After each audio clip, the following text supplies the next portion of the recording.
राजा दशरथ को 4 पुत्रों की प्राप्ति हुई। पहले पुत्र थे श्री राम, दूसरे पुत्र लक्ष्मण, तीसरे थे शत्रुघ्न और चौथे थे भरत।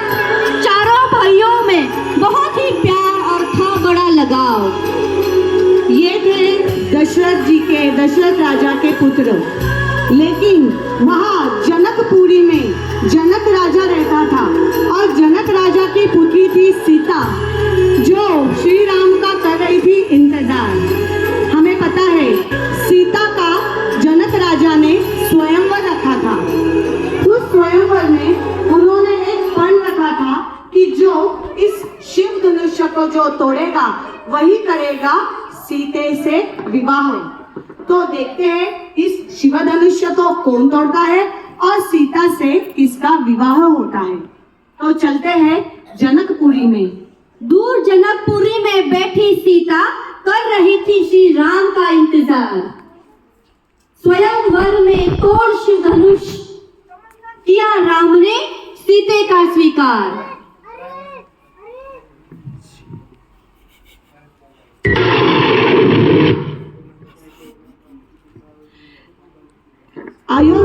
जनकपुरी में सीता के स्वयंवर के बाद सब बहुत खुश थे। उनकी विवाह की खबर अयोध्या नगरी पहुंच गई और अयोध्या से दशरथ राजा और उनकी सारी रानियां और उनके तीनों बेटे जनकपुरी में आ गए। फिर जनक राजा से दशरथ राजा ने सीता की तीनों बहनों का भी अपने तीनों बेटों के लिए विवाह का प्रस्ताव रखा और ऐसे चारों भाइयों की शादी होके सारे अयोध्या पहुंचे। अयोध्या में सब थे खुश, लेकिन दूर खड़ा था कोई नाराज, जिसके कपट नीति की वजह से राम को जाना पड़ा वनवास। वो रानी कैकेयी की दासी थी मंथरा। मंथरा ये कैकेयी रानी उनके मैके से आई हुई उनकी दासी थी, जिसको हमेशा लगता था कि कैकेयी रानी ही महारानी बने और उनका बेटा भरत जो अयोध्या नगरी का राजा बने, ना कि श्री राम बने। इसलिए उन्होंने किया ऐसा कुछ जो कैकेयी रानी, जिनको राम से था बहुत लगाव, लेकिन वो हो गई इतनी कठोर और निर्दय कि उन्होंने बोला दशरथ राजा से कि राम को भेज दो 14 साल का वनवास। दशरथ राजा रो पड़े पुत्र के वियोग में, लेकिन वचन पूर्ति के हेतु श्री राम चले वनवास।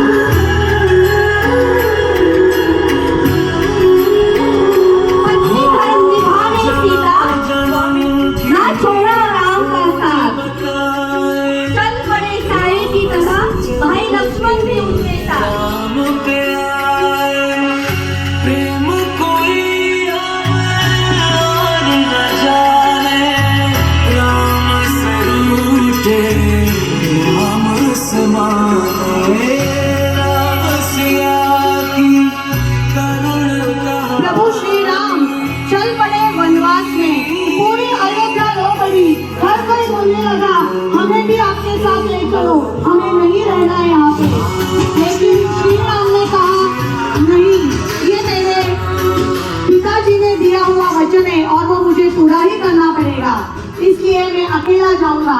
लेकिन मैं जब यहाँ नहीं रहूंगा फिर भी आपको मेरी अयोध्या नगरी को संभालना है। पूरी दुनिया, पूरी जनता रो रही थी, लेकिन श्री राम अपने वचन के लिए आगे ही आगे बढ़ रहे थे।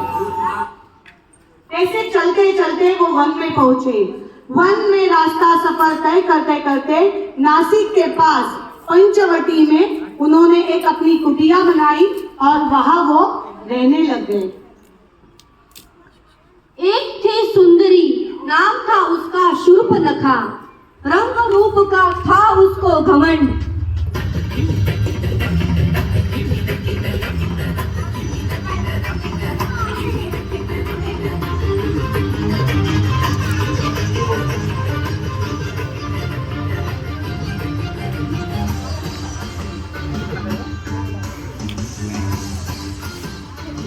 शूर्पणखा एक दिन पंचवटी में आ गई थी अपनी सहेली के साथ और उसने देखा तपश्चर्या करते हुए श्री राम और फिर उसके मन में आया।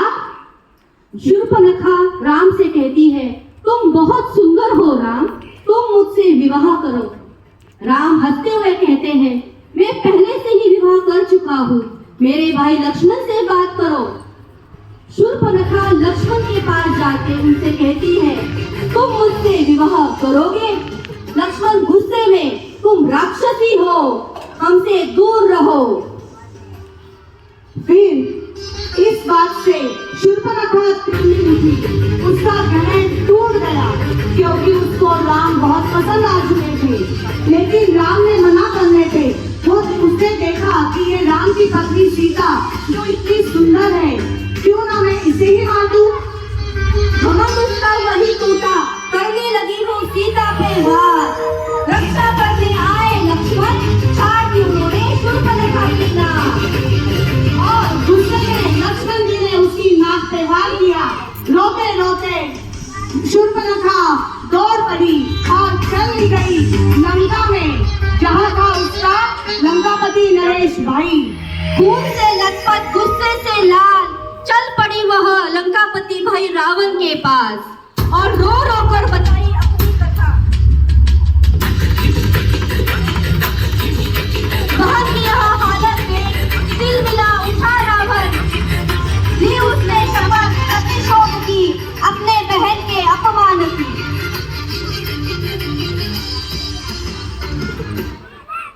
फिर यहाँ पे थी सीता मग्न अपने संसार में, अपने प्रभु श्री राम के ध्यान में, लेकिन उसको कुछ भी नहीं पता था कि आगे क्या होने वाला है। एक दिन सीते ने देखा सोने का हिरन और उसके मन में ख्याल आया, क्यों ना ये मुझे चाहिए। उसने श्री राम के लिए श्री राम के पास जाके हट किया। प्रभु, यह सीता थी संसार में मगन, एक दिन दिखा उसे स्वर्ण हरण। तो स्वर्ण हरण को देखते ही सीता अपना मोह बचा नहीं पाई। उसने राम से हट किया कि प्रभु मुझे ये हरण आप ला दो, मुझे वो चाहिए। और प्रभु श्री राम अपनी पत्नी के हट पूरा करने के लिए चल पड़े उस हरण के पास। लेकिन जाने से पहले उन्होंने लक्ष्मण को बताया कि लक्ष्मण मैं जा रहा हूँ, लेकिन अपनी भाभी का आप ख्याल रखोगे। और ऐसे मन में श्री राम चले गए वो स्वर्ण हिरन देखने के लिए।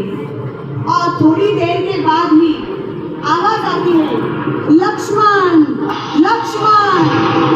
सीता यह आवाज सुन के डर जाती है और सीता आवाज सुन के डर जाती है, बोलती है लक्ष्मण से, लक्ष्मण भैया मेरे प्रभु राम आवाज दे रहे हैं आपको सुनाई नहीं दे रहा है क्या?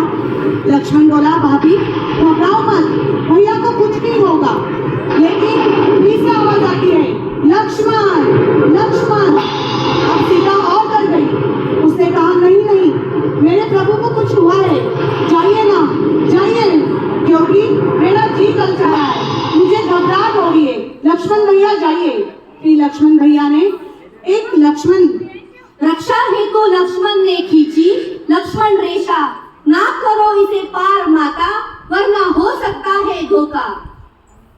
फिर लक्ष्मण जी लक्ष्मण रेखा खींच के चले गए और यहाँ सीता माता चिंता में डूबी हुई देख रही थी कि कब दोनों लौट के आएंगे। लेकिन उसको पता नहीं था कि यहाँ पे आगे क्या होने वाला है। देखिए अब साधु के भेष में आया रावण सीते के पास।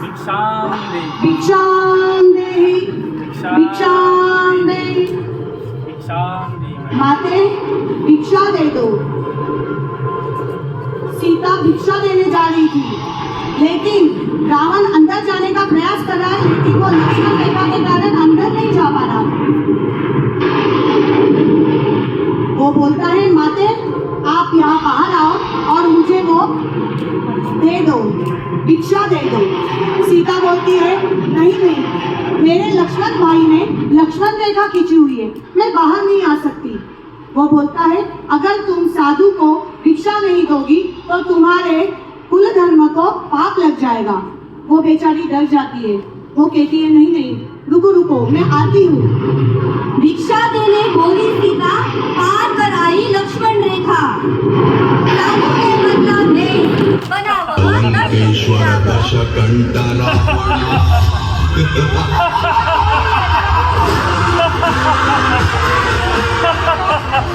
प्रभु प्रभु छोड़ो मेरा हाथ छोड़ो। हंसते हुए रावण कहता है, सीता तुम्हारा हरण कर मैं तुम्हें अपनी लंका ले जाऊंगा। सीता माँ गुस्से में कहती है, रावण तुम मेरे पति से बैर निकल रहे हो, इसका परिणाम बुरा होगा। रावण कहता है नहीं मैं तुम्हें अपना महारानी बनाने वाला हूँ, लंका ले जाऊंगा तुम्हें। फिर रास्ते में जटायु पंछी आ जाता है, वो सीता माता को बचाने की कोशिश करता है, रावण से युद्ध करता है, लड़ाई करता है, लेकिन रावण काट देता है और उसको घायल कर देता है। जटायु पंछी जमीन पे गिर जाता है और रावण सीते का हरण कर उसको लंका ले जाता है। सीते के जाने के बाद राम लक्ष्मण थे परेशान, ढूंढ रहे थे सीता को। वो वापस वन से आ जाते हैं क्योंकि वहां पे कोई भी सोने का हरिण नहीं था।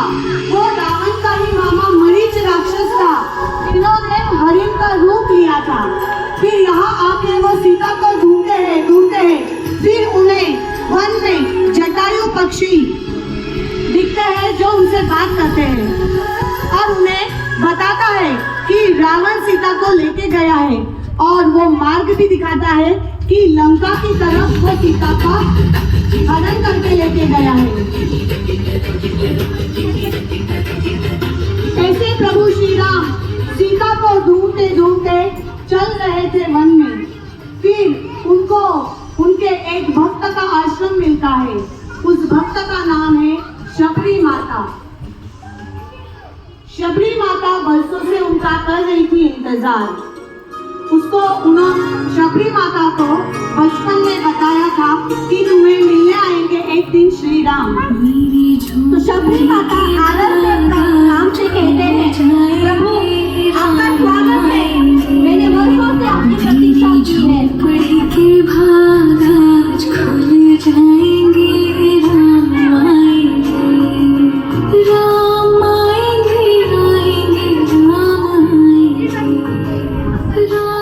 शबरी राम से कहती है, ये बेर खाइए, मैंने पहले खुद चखे हैं ताकि आपके लिए वो मीठे हो।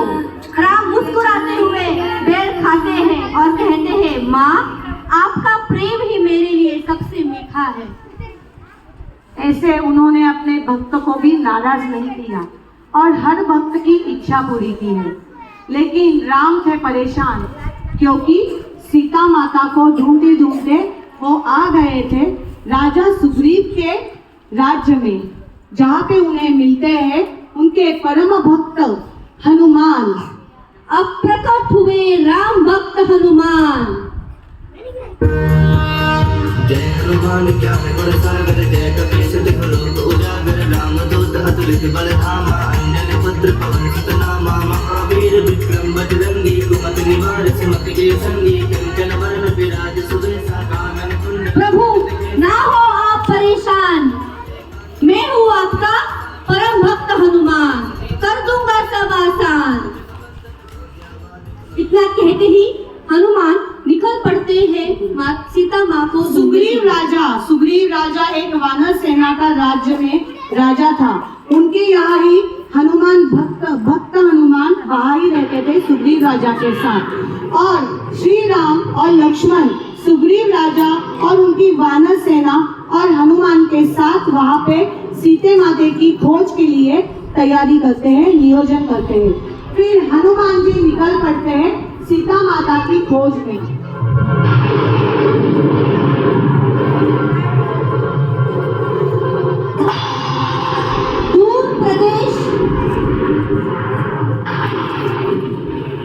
दूर प्रदेश लंका पहुंचे हनुमान।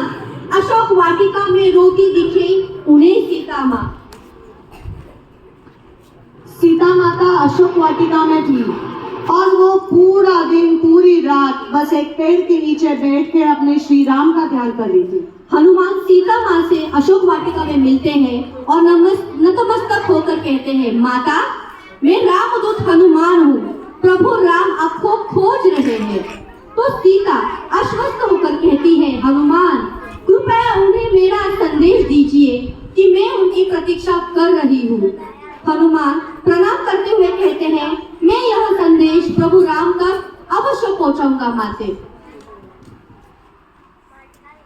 फिर उनको एक अंगूठी देती है सीता माता, जिससे वो कहती है कि श्री राम जी को एक विश्वास हो जाएगा कि मैं सीता हूँ और यहाँ पे हूँ। फिर हनुमान जी वापस श्री राम के पास आते हैं। सीता से मिलने बाद हनुमान पहुँचे श्री राम के पास, दिखाकर सीता को अंगूठी कर दी सीता की पहचान। अंगूठी देखते ही श्री राम जी को पता चला कि हाँ ये मेरी सीते की अंगूठी है। लेकिन लक्ष्मण जी हो गए गुस्से से तिलमिल। उन्होंने कहा, भैया आप रुको, मैं ही अभी भाभी माँ को छुड़वा के लाता हूँ, उस लंकापति नरेश को भी देखता हूँ। लेकिन राम ने कहा, नहीं नहीं लक्ष्मण रुको, हम पहले सोच विचार करके सब कुछ तय करते हैं। फिर श्री राम वानर सेना के साथ निकल पड़े लंका की ओर। सीते तक पहुंचना ना था आसान, क्योंकि बीच में था समंदर का रुकाव। बहुत बड़ा समुद्र था, लंका जाने के लिए रास्ता ही नहीं था। फिर वानर सेना, सुग्रीव, फिर अंगद और हनुमान जी सबने मिला के किया राम सेतु का निर्माण। और फिर राम सेतु बनने के बाद सब चल पड़े लंका की ओर युद्ध के लिए। को कर पार लंका पहुंचे प्रभु श्री राम।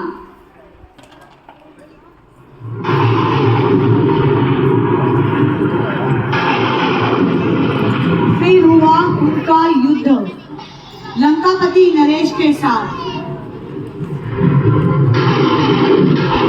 रावण का गुस्से में लाल, वो बोला, राम तुम मेरे पराक्रम को नहीं समझते, मुझे कोई नहीं हरा सकता। राम बोले, अधर्म का अंत निश्चित है रावण, तुम्हारा पतन निकट है। राम कहते हैं, बुराई का अंत तो होने ही वाला है। और ऐसे उन दोनों में बहुत बड़ा युद्ध चलता है। हर बार श्री राम तीर लगाते हैं। दशानन रावण का एक एक मुख चला जाता है, लेकिन मरने के बाद वो फिर से जिंदा होते हैं। फिर सबसे आखिर में अंत में वो उनके नाभि में एक तीर चलाते हैं, जिससे रावण का अंत होता है और रावण गिर पड़ता है। और गिरने के बाद बोलता है, श्री राम श्री राम। युद्ध के विजय के बाद फिर श्री राम, लक्ष्मण और हनुमान जी अशोक वाटिका जाके सीता माता को सम्मान पूर्वक ले आते हैं। राम सीता से कहते हैं, सत्य और धर्म की हमेशा विजय होती है और हमने ये विजय पा ली है सीता, चलो अब चलते हैं हम हमारी अयोध्या। और इसी दिन को हम सेलिब्रेट करते हैं विजयादशमी, जिसको हम दशहरा बोलते हैं। हम लोग रावण दहन